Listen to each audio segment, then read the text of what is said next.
Hello everyone and thanks for joining us. This is Ameco and you're watching our daily updates live from Bahar, Ethiopia. I am Galila Damu. Stay tuned. Amhara Media Corporation has received a special award at a ceremony held yesterday under the theme Media for the Nation 2016, which was attended by Prime Minister Abiy Ahmed. The event was organized by the government in recognition of the media for its work in relation to safeguarding national interests. Mulukan Satye, Chief Executive Officer of Amhara Media Corporation, has received the special award from the hands of Prime Minister Abiy Ahmed.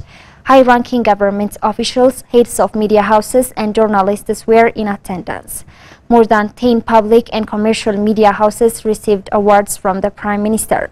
On the occasion, the Premier urged media houses to promote the realities and national interests of Ethiopia. Prime Minister Abiy stressed the need to prioritize Ethiopia's national interests, peace and love.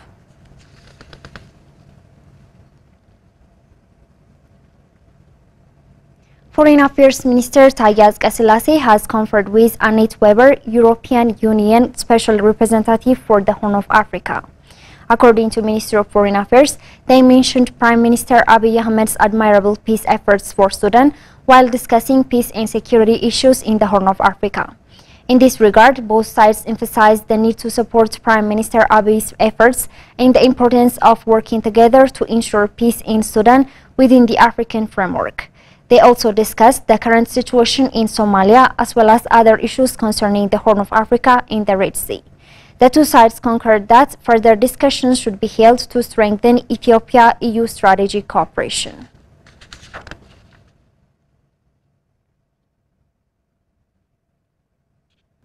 Refugees and Returnees Service reported Ethiopia is currently hosting more than 1.1 million refugees, providing them with all their needs, but the international community is not providing adequate support to the nation's efforts.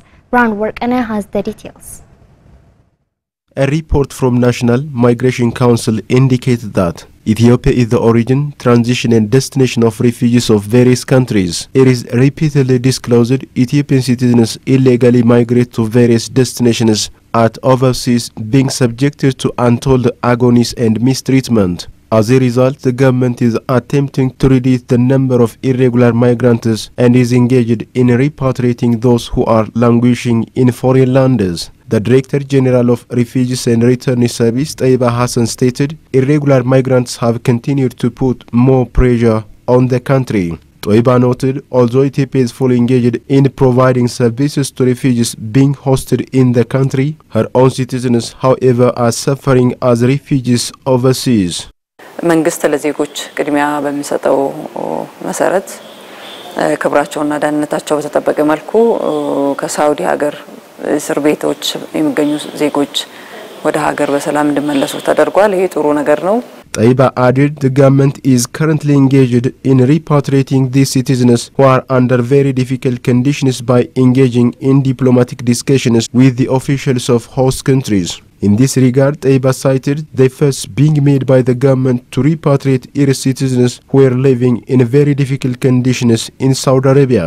በሀገራችን ከ1.1 ሚሊዮን በላይ በአሁኑ ሰዓት ስደተኞች ወይም ደግሞ የውጭ ዜጎች ይገኛሉ። Many Ethiopians have been repatriated from Saudi Arabia and are being integrated into the communities as employment opportunities are being provided for them. The Director General revealed Ethiopia is currently hosting over 1.1 million refugees from 26 countries and is providing them with protection in line with the provisions of international agreements. የስደተኛን አያያዝ እየመራች ያለች ሀገር ናት።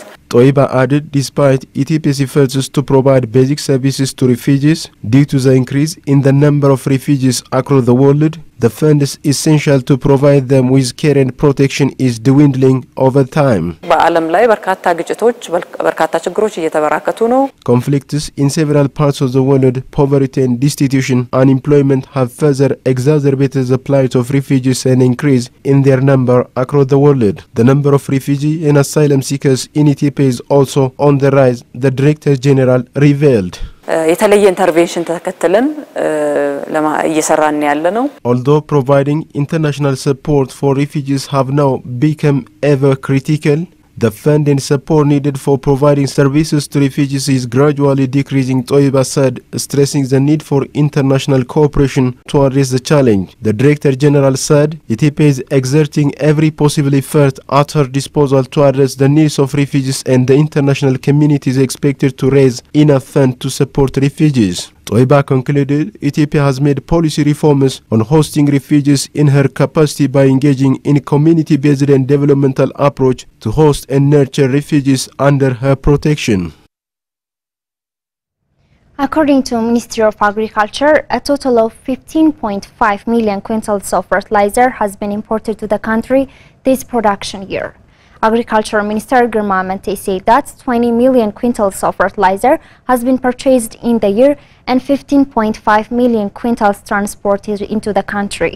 Stating that 100,000 quintals of fertilizer has been arriving daily, he revealed that 2 million quintals has at present reached the port of Djibouti. The minister disclosed digital purchasing of fertilizers that curbs corrupt practices and ensure adequate supply is introduced.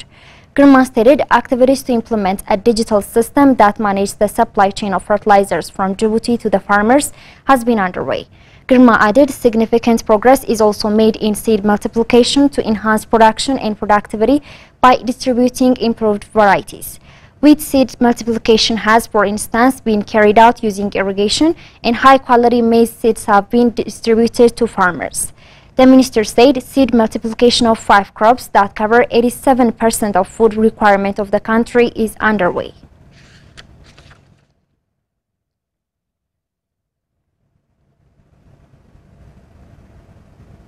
TELCOM, Ethiopia's leading telecommunications provider, has released its annual performance report for the 2023-24 fiscal year, showcasing impressive growth across key metrics. The report, covering the period from July 1, 2023 to June 30, 2024, highlights the company's continued success in expanding its digital services and strengthening its market position. CEO of TELCOM, Tamru, has released major performance metrics.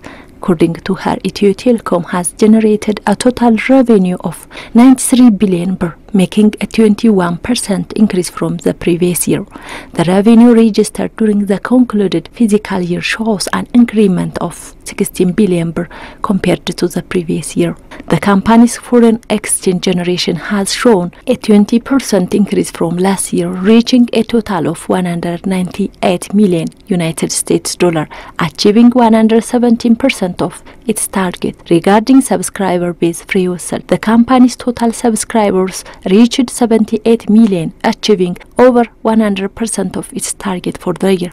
Regarding mobile money transfer, TELCOM's mobile money service now boasts 47 million subscribers with a total transaction value of 2 trillion birr.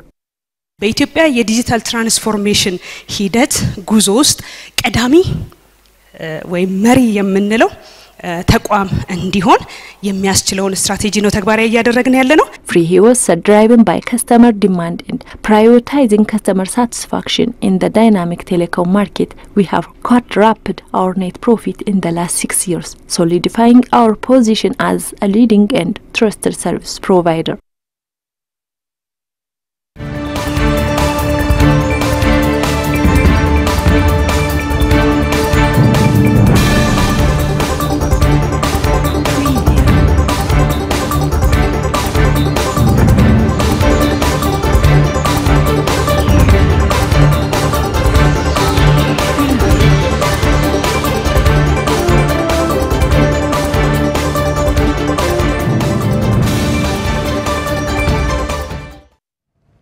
As we proceed to news beyond borders, Rwanda has said it is not required to refund the United Kingdom after a multi-million-pound migrant deal between the two countries was scrapped. New UK Prime Minister and Labour Party leader Keir Starmer announced at the weekend that the plan to deport some asylum seekers to Rwanda was dead and buried. The scheme was forged by the previous Conservative government, which since revealing the plan in 2022 has paid Rwanda $310 million. Legal challenges meant the scheme never took off, and the UK expressed hope on Monday that some money from the deal could be recouped. The following day, a spokesperson for Rwanda's government told the country's state television, let this be clear, paying back the money was never part of the agreement. Alain Mukuralida said the agreement did not stipulate money should be refunded and that the UK had approached Rwanda and requested a partnership, which was discussed extensively. In January, after 21 months of the scheme being stalled, Rwandan President Paul Kagame suggested some money could be returned if no asylum seekers were sent to the country. But Rwanda's government later specified there was no obligation to refund the UK, as BBC reported it.